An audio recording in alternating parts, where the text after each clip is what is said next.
अभी पूरी वजह नहीं जान सका जिन बहन ने यहाँ बड़ा हल्ला किया है, लेकिन ये अंदाजा लगा लिया मैंने कि बात जरूर कोई गंभीर होगी।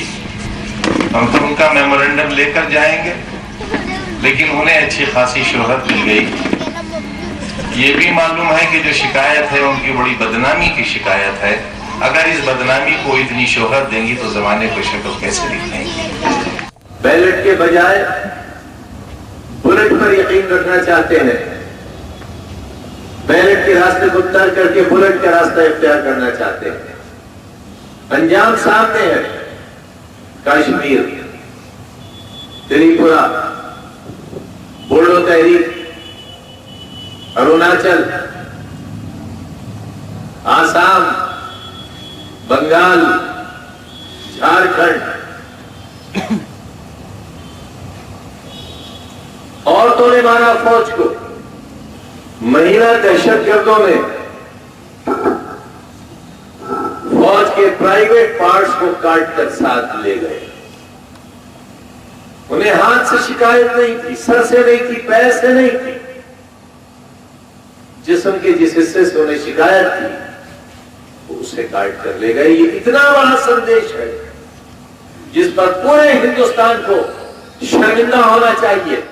सवाल ये पैदा होता है कि 125 करोड़ से ज़्यादा के हिंदुस्तान में मात्र 18% रहने वाले लोगों को अगर किसी जज्बाती, वाक़याती या गैर वाक़याती वजह पर जो कि क़ानून से ताल्लुक़ न रखती हो, महज कुछ फ़ाशिस्टों की सोच हो और वो माहौल ख़राब करने के लिए उन सारे लोगों को अक़लियतों के ख़िलाफ़ या मुसलमानों के ख़िलाफ़ बदज़न कर दें, तो मुसलमानों का रहना, उनका जीना और उनका बचना मुमकिन नहीं रह जाएगा।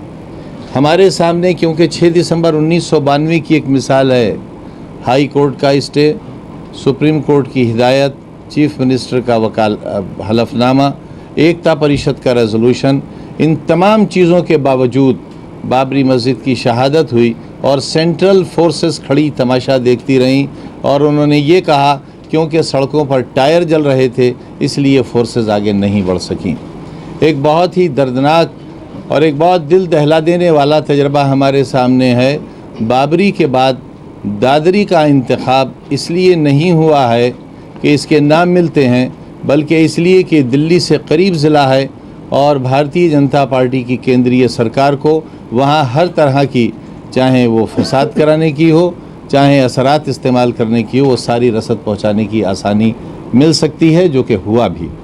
वहाँ क्योंकि देश के गृह मंत्री के बेटे साहब का भी राजनीतिक क्षेत्र है, वो वहाँ काम करते हैं और ये भी बात सामने आई कि बापू की तहरीक के बाद, बापू के आज़ादी के मूवमेंट के बाद हिंदुस्तान में अगर सबसे बड़ा कोई मूवमेंट था तो अशोक सिंघल जी का था और उसके लिए वो सम्मानित भी किए गए। हम इससे अंदाज़ा लगा रहे हैं कि देश को किधर ले जाए जाने की कोशिश है और देश का नक्शा क्या बनाने की कोशिश है। अगर हिंदुस्तान हिंदू राष्ट्र बनता है तो उसमें मुसलमानों की भूमिका क्या होगी, क्योंकि मुसलमान मज़हब के मुल्क में अगर रहना चाहते तो 1947 में उनके लिए पाकिस्तान के रास्ते खुले हुए थे। वो बापू के आश्वासन पर, सरदार पटेल साहब के आश्वासन पर, मौलाना अबुल कलाम आज़ाद की उर्दू पार्क की तकरीर के आश्वासन पर भागते हुए मुसलमान हिंदुस्तान में रुक गए थे, क्योंकि ये उनका मादरे वतन था, वो जाना चाहते भी नहीं थे। लिहाजा मुसलमान एक सेकुलर मुल्क में, एक दस्तूरी मुल्क में, एक कानून के मुल्क में रुका था और वो मजहबी मुल्क में नहीं रुका था। ऐसे में क्या भविष्य होगा उन लोगों का, मुसलमानों की क्या हैसियत होगी, उनके अधिकार क्या होंगे, ये बता देना आरएसएस और बीजेपी का ज़रूरी है। और इन तमाम हालात को जो इंतहाई खौफ पैदा कर रहे हैं पूरे मुल्क के मुसलमानों में, मैं आपसे सवाल करता हूं कि क्या राजनीति इतनी गिर जाएगी? 10 बरस जिसने रामपुर वालों का खून पिया, लहू पिया, जिसकी उंगली पकड़कर हम रामपुर में लेकर आए, रामपुर की गलियां, रामपुर की सड़कों की पहचान कराई, किसी का कांधा नहीं लगने दिया उसके शरीर से, आप गवाही दोगे, कांधा नहीं लगने दिया, छूने नहीं दिया, गंदी बात नहीं करने दी। आपने 10 साल अपना प्रतिनिधित्व कराया, मगर आप और मुझ में क्या फर्क है? शाहबाद वालों, रामपुर वालों, उत्तर प्रदेश वालों, हिंदुस्तान वालों, उसकी असलियत समझने में आपको 17 बरस लगे। मैं 17 दिन में पहचान गया कि इनके नीचे का जो अंडरवेयर है वो खाकी रंग का है। मैं 17 दिन में पहचान गया। ये कलेक्टर से मत डरियो, ये तनखैया है, तनखैयों से नहीं डरते हैं। और देखें कई मायावती जी के फोटो, कैसे बड़े बड़े अफसर रुमाल निकाल के जूते साफ कर रहे हैं। हाँ, उन्हीं से है गठबंधन।